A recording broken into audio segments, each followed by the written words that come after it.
What's going on, basketball world? Is a big ticket, and in this video today we're going to be talking about NBA players that could potentially have a breakout season, and are definitely NBA players that you should strongly suggest watching throughout the season next year. See, now a lot can change in an NBA player's career over a span of one season, whether it's because of increased minutes, a larger role, or simply because they improved their game. Nevertheless, it's impressive to see a player's progression, and here are some players that could surprise you next season. To begin the video, we're starting off with Bradley Beal, a shooting guard for the Washington Wizards. Beal put up an impressive 23 points a game on 48% shooting from the field and 40% from behind the arc last season.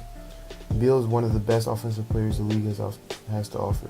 His game consists of a deadly mid-range jumper, a very consistent three, and he can attack the paint when needed. He has a crafty handle to get where he needs to in order to be effective. Beal is a great player, but he has a few weaknesses such as playmaking and defense, but that's not what we're here to discuss. Beal had really opened eyes in the Eastern Conference semifinals, where he averaged 24 points and scored an impressive 38 in their last game of the season. Now, with the East available, and I believe Beal is more than capable of taking full advantage of this opportunity. Ever since I started watching Bradley Beal back when he got drafted in the 2012 draft, I think, he's shown me so much improvement in his game, and I don't think he's done improving yet. I think he'll go into next season with a chip on his shoulder to prove that he can, be an all-star. That's his goal. He said on one of his blogs, he said his goal is to improve his game to the point where he can earn a spot on the all-star team. Now, I don't think that goal is far-fetched or anything like that.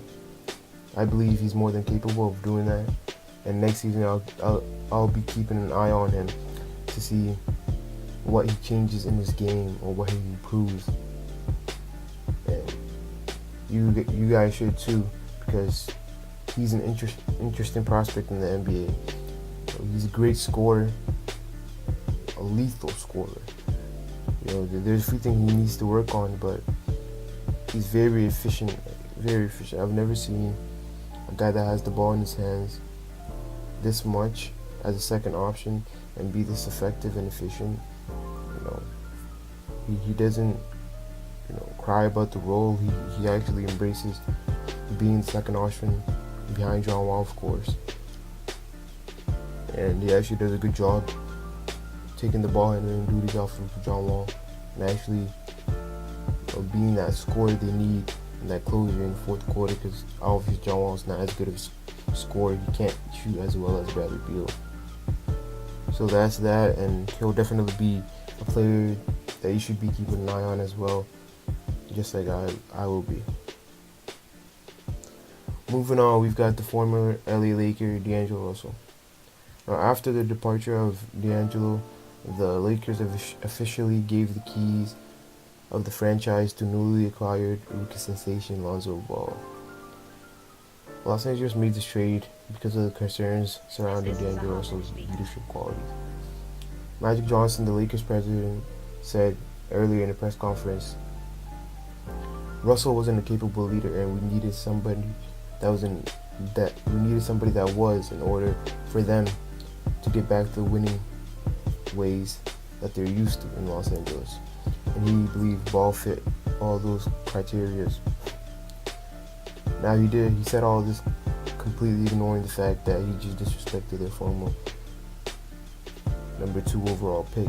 Although he isn't the leader the Lakers were looking for, he's no scrub. In his first few seasons in the NBA, he's proven to be a good patient scorer, decisive in the pick and roll, and an average passer when it comes to making the right pass at the right time in the right spot. But that all comes with, experience.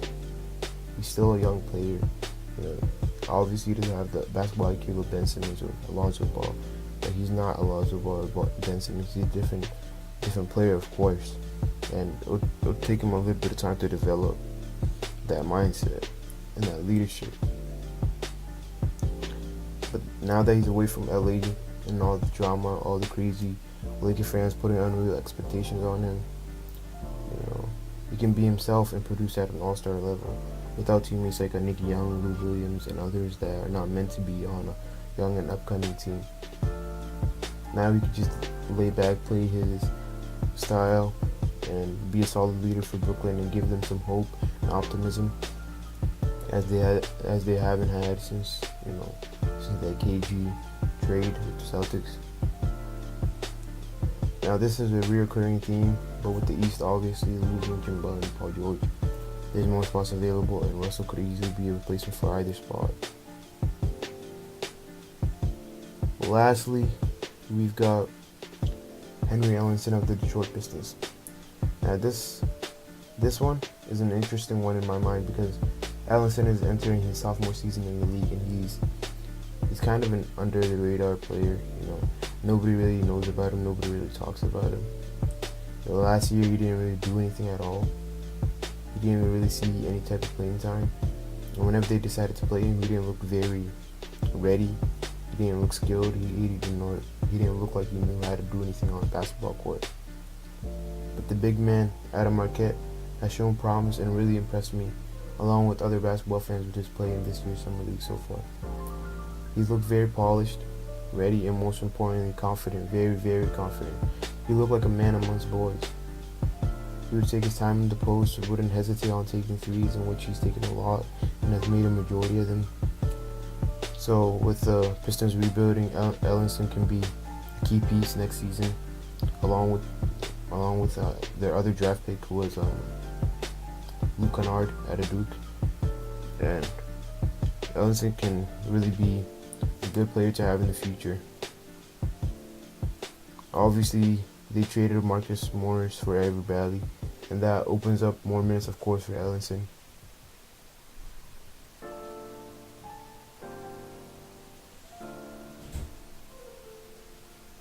And hopefully, like I'm expecting, he could be like a 15.67 rebound player at best.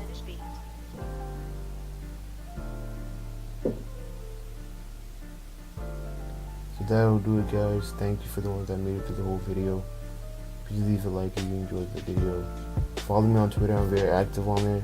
And if you enjoy this type of content, I post a lot of it, so you should consider subscribing to this channel and helping me grow, which I appreciate a lot. And lastly, leave your comments and thoughts down below. I'll see you guys in the next one. Peace.